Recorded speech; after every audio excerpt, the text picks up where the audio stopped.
Stop scrolling. Hello mga charms, it's me, your Ate Rio. At dahil alam ko, nagsisearch kayo ngayon kung ano ang trending. At trending ngayon yung mga action figure, kagaya nito.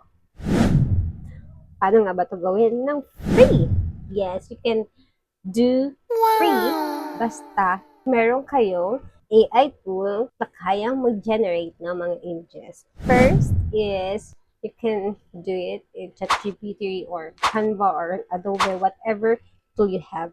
But remember, stop scrolling because ito na ang sagot sa mga paano ba gumawa or how to do action figure.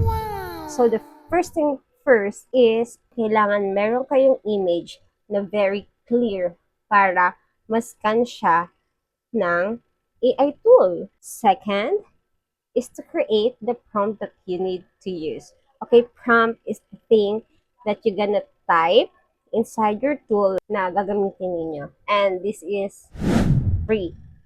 Kung ano ang prompt, eto siya.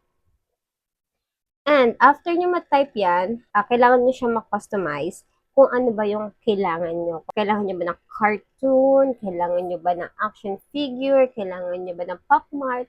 So, depende yan sa inyo at kung ano ang peg ng inyong mga action figure. So, that's it. And then, you're gonna wait for about minutes, like 3 to 5 minutes to generate.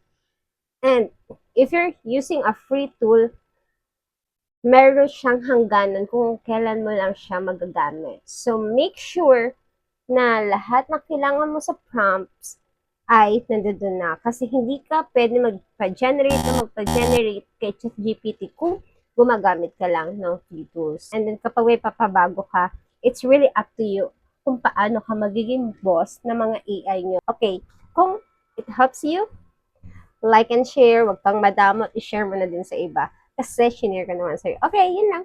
Bye! See you!